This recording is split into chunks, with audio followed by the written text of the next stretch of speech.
ده هيكون شكل رئتك لو حصل لك ريسبيراتوري ديستريس. بس قبل ما نتكلم في اي حاجه تعالى اقول لك الاول الاكسجين سايكل ازاي بتحصل في الجسم. في الحاله الطبيعيه الرئه بتاخد الهواء عن طريق ان هو بيخش من مجرى الهواء وبعدها تنقله للقلب، بعدها القلب بيضخ الدم المحمل بالاكسجين لجميع اعضاء جسمك عشان يقوم بوظائفه الطبيعيه. الانسان في الطبيعي بيتنفس من غير ما يفكر، انما في حاله الريسبيراتوري ديستريس الجسم بيحارب حرفيا عشان ياخد حتى نسبه الاكسجين القليله. في الحاله دي الجسم بياخد 3 اكشنز. اول اكشن وهو ان بيبدا يحصل عندك نهجان، بتاخد النفس بشكل اصعب وبتبدا تاخد نفس سريع جدا. تاني اكشن وهو ان الجسم بيبدا يظهر عليه علامات زرقان على الشفايف وعلى الاطراف بتاعتك. انما بقى تالت اكشن وهو ان الجسم بيبدا يخش في حاله كوما او غيبان عن الوعي، وده نتيجه ان الاكسجين ما بيوصلش اصلا للمخ. في 3 اسباب ممكن يخلونا نوصل للنقطه دي.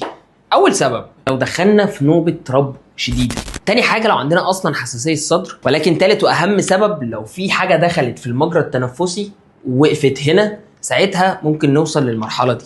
هنا بقى احنا جينا لاهم نقطه، ولازم نبقى عارفين ان ضيق التنفس او ريسبيراتوري ديستريس هو مش مرض، هو عرض، وجسمنا بيبعت لنا اشارات عشان نبقى عارفين ان الاكسجين قليل جدا في الجسم. دلوقتي بقى عشان نحل المشكله دي لازم نشتغل على حاجتين مهمين جدا، وهي اول حاجه ان احنا نشتغل على صحه الرئه بتاعتنا. طبعا مش محتاج اقول لك لو انت مدخن انك لازم تبعد عن التدخين فورا، او على الاقل تقلله واحده واحده تدريجيا لحد ما تمنعه نهائي. تاني حاجه لو انت اصلا عندك حساسيه صدر او بتعاني من مشكله في الرئه، فانت لازم تكون بتتابع مع دكتور عشان يكتب لك العلاجات المناسبه ليك ان كان بخاخات او اي نوع ادويه. انما بقى تاني اهم حاجه لازم نشتغل عليها وهي صحه القلب، وده عن طريق ان احنا نتمرن تمارين بشده عاليه ان كان تمارين مقاومه او تمارين كارديو عشان نزود ضخ الدم ونقوي عضله القلب فيضخ الدم لبقيه اعضاء الجسم ويوصل الاكسجين بطريقه افضل.